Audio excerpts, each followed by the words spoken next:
Hey guys, Gonzo back with story time part 4. We'll get started. We got 21 good questions this week. I got a real good story for you too. Well, first of all, let me do a couple shout outs here to Peel and Drag 13, Nick 14's up, and Outdoors Northland. I'm hoping to make it up to your Duluth area this year, do some ice fish in December. Muskrat 411, he wanted a shouty. D&J Animal Control, Jake McDonald 97. Thanks for all the great comments, Jake. You're always giving me something good. Tony Massey, he's got one video. I'll put all these in the description. Check it out. His video is awesome and he's going to be making many more. Give Tony a sub. Really great channel it's going to be, I can tell. Fisherman Guy 44, Matt Zupetz, Outdoorsman 1515, and last but not least is the Boss of the Swamp. Check those channels out, guys. Alright, here we go.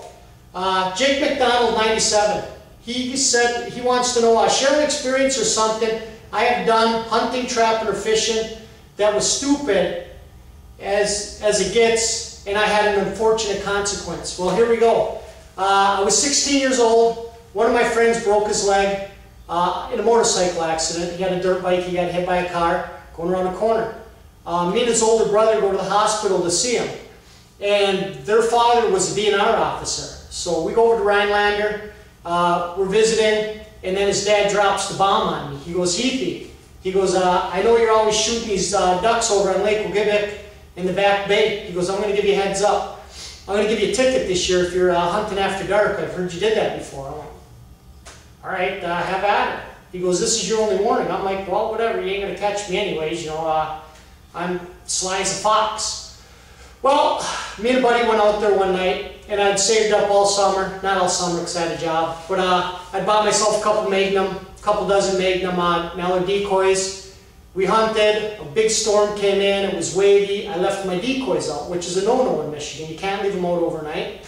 The next day, me and two other buddies went out. I went into the Back Bay, I picked my decoys up, we went out to the duck blind, sat them all. First 10 minutes, I shot a mallard, it's legal. As the night goes on, the afternoon, there's some shooting going on, and finally I dropped another duck right around shooting hours being over, you know, give or take 5 minutes. You know, I'm a kid, 16 years old, I don't carry a watch on me. World revolves around me, I thought at that time anyways, how wrong I was. So we're dropping, you know, F-bombs and whatever, you know, just having fun out there. And it was 12 minutes after legal shooting hours. I quit, I put my gun away. My two other buddies keep blasting away at ducks. I've got my 2 mallard limit. It was within minutes, maybe 10 minutes later, my other buddy quit shooting. Well, my buddy Carl, he didn't decide he wanted to quit shooting till it was pitch dark out. You couldn't see anymore except 5-foot flames coming out of this barrel. So we take off. We go back to shore, it's pitch dark, the boat hits the shore, flashlight comes on, I look up, and who is it? Mr. DNR officer, and I'm like, oh shit. He's like, oh shit is right, Heathy. He goes, what did I tell you? He goes, you're getting a ticket.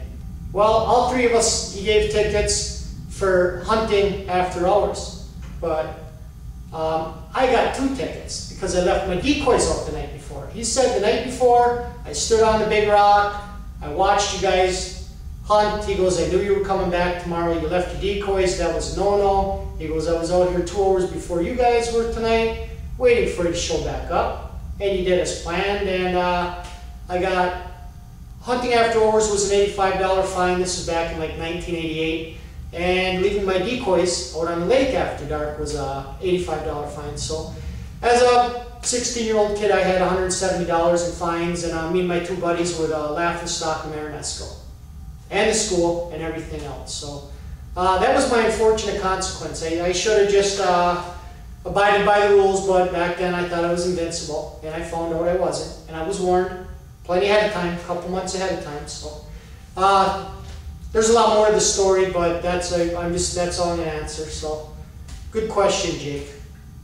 Stephen Richardson, what do I do for a living? I work in a prison. I'm a correctional officer.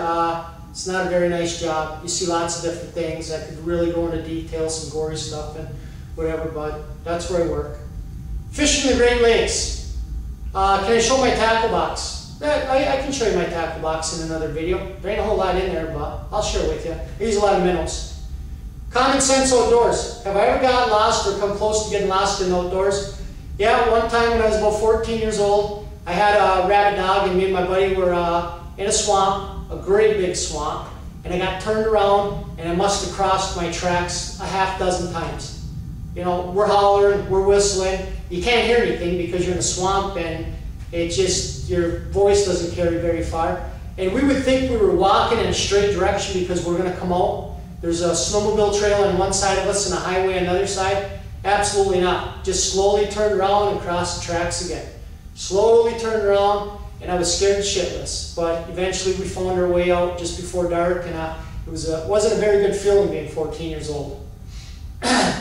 Survive without. Do I camp or hike outside of a campground?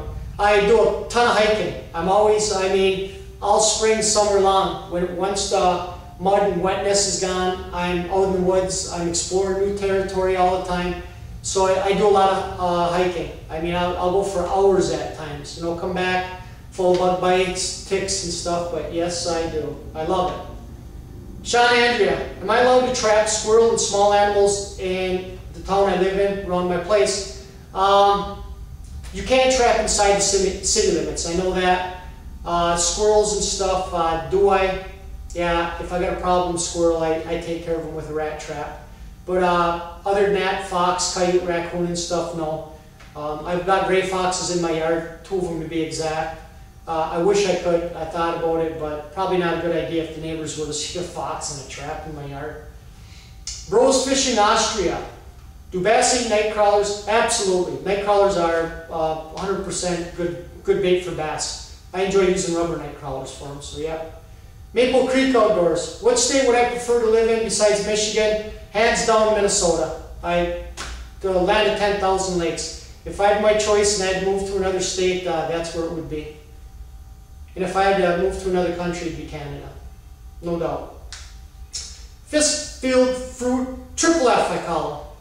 What is my weirdest fishing experience? Probably catching 2 bass at one time on a flat fish. Neither one were very big, little 10, 12 inches. They must have come from 2 different angles and smashed the flat fish. And I caught one on a back hook and one on the front hook. And it was not even a great fight because you got 2 fish just kind of pulling like that against each other. But that was pretty weird for me. Nate Dembolski, what's my favorite deer bait? Corn. I love to start with apples and get the deer coming, but if I'm to keep them in my garage, by the time deer season gets here, they get all mushy and I got freaking fruit flies everywhere. So I start with some apples and a little bit of corn, and then after that I spread corn out all over the place. 2 gallons, I can put in a 10 by 10 area and the deer got to dig through the leaves and stuff, so corn. Joe's Neon, if I had a custom made sign, what would it say? Gonzo. I'll be getting a hold of you, Joe. As soon as I've got my downstairs just about done making a little bar, and it might say Gonzo's Bar, but I know it's going to say Gonzo for sure. Thanks, buddy. Outdoorsman 1515. What's my favorite bass rig when I just use bait? Minnows. 6-inch rainbow chub, 5-inch rainbow chub, whatever hook through they had, it's dead. Split shot up, 18 inches, throw it out, start jigging it in, and you get bonus fish once in a while. You get your walleyes, you get your pike and everything. It'd be a minnow. Trollboy 26. Where do I sell my furs at? I sell them to Grunwald. He shows up at the DNR shack about 2 blocks from my house, nice and easy and quick. I go over there, I'm gone, back home within a half hour, depending on how long I got to stand in line. High Mountain Trapper. How many traps do I run on a line? It depends on which way I go and what I'm trapping. You know, like last year I had, I think 22 coyote traps out for coyote and fox. And then when water season come, the coyote and fox traps dwindled down. And I probably had between 70 and 80 water traps in for mink, muskrat. But things are going to change this year. The line's probably going to be a little bit bigger. Last year it was super wet. Hopefully this year we don't have that problem. Opening day water season, the creeks went from normal level to a foot higher in 2 days. and then the next week they just kept dropping 3 inches, 4 inches a day, and it was horrible. Outdoors Northland. Do I own a snowmobile? No, never owned one. Probably never will.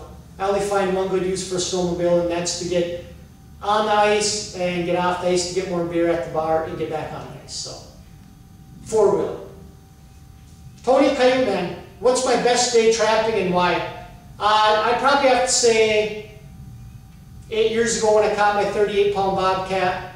It was just, because it was just such a gigantic cat. I mean, it was just, you know, I was 32 years old, and it was a great experience for me to still be able to feel such a rush at that age. Already knowing that I've caught 15 bobcats in my life, but just to see that big cat standing in the tree waiting for me to get there.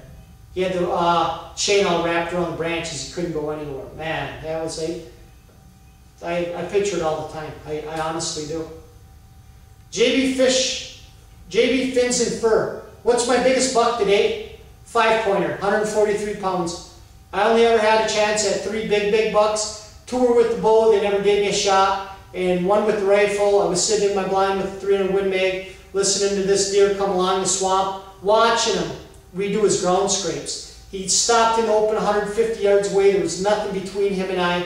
I'm ready to crosshairs, thinking he's going to come up the deer trail to the bait. That was 60 yards away, and I waited for him, and as I waited, I watched him walk down into the swamp, down the hill, and he was gone, never to be seen again. It sucked. I should have let him have it. I was sighted in for 100 yards. That extra 50 yards went to killed me. Do I ever put a bob house out for the winter for ice fishing? Now I got my own portable, so I just bring it wherever I go, you know, so. And MO Trapping 85. What's the biggest turkey I've killed?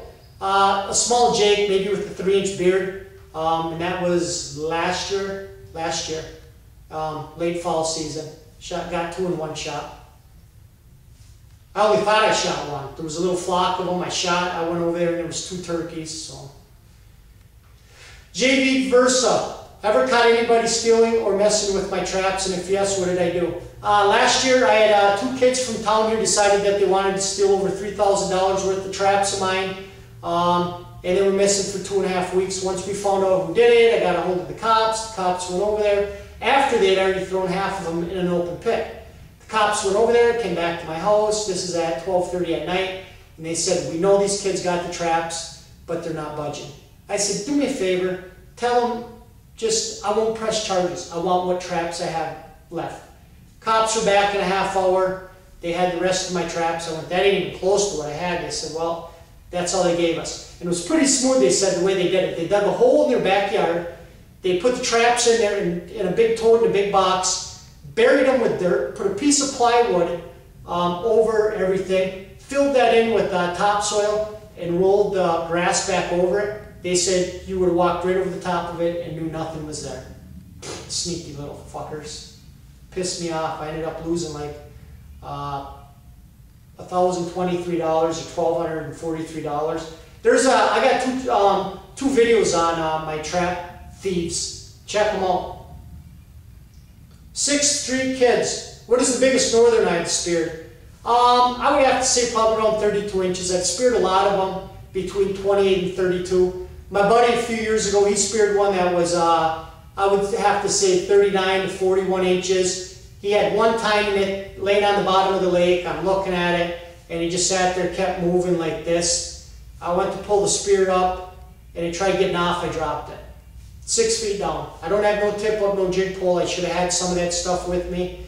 I picked that spear up again, and I was going to try reaching down in the water as I picked the spear up and gill the fish, and he gave one hard pull and he was gone. My buddy's like, oh, that's all right. Maybe he'll come back. I'm like, he's not coming back.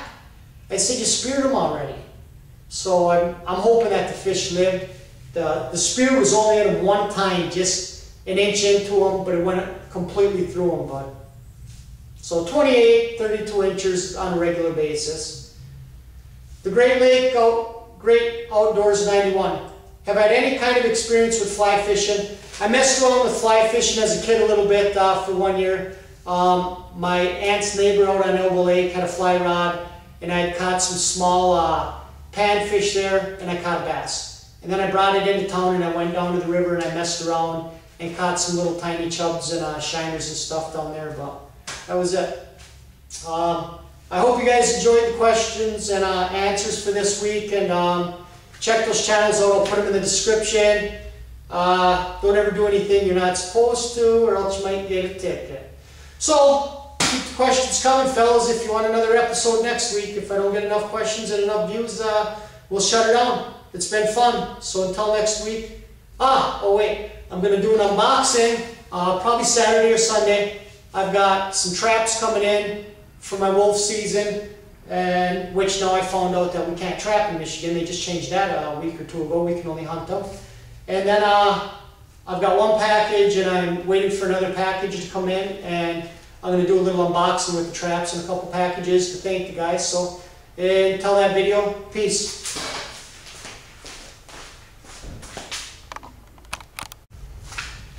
Oh, I almost forgot one more thing, guys. Hey, Nick, I hope you like this shirt. Minnesota Vikings. Percy Harvin might be gone, but not forgotten. We will win the division this year. Thank you very much.